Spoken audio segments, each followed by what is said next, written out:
یو هیواد هغه وخت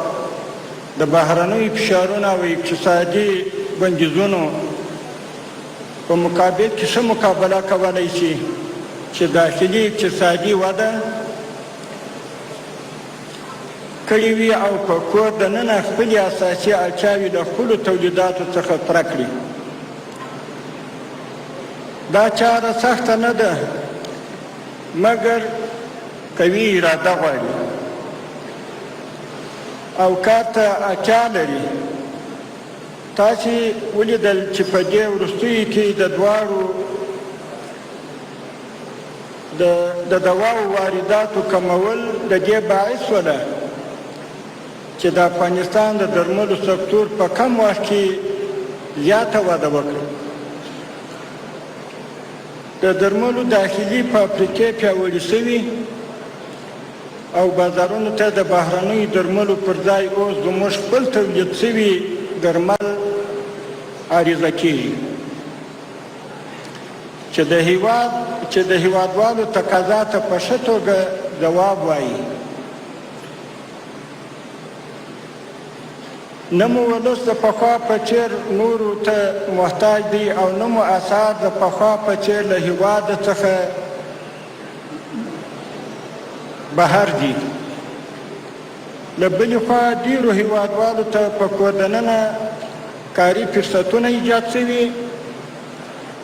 د اسعارو د وتلو مخه نیول شوې ده او داخلي پانګونې ورسره غوړېدلې دي چې دا د ملي اقتصاد د ودې او پراختیا په برخه کې مهم رول لوبوي. متخصصین ما که در کشورهای بیرونی زندگی میکنند خواهش ما است که اونا هم در بخش تقویت سکتور صحی ما به قدر وس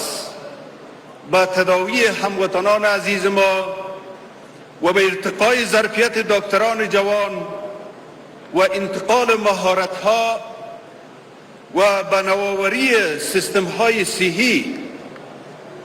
با سکتور صحی ما همکار باشند. درست است زندگیشان در اونجا هست، لیکن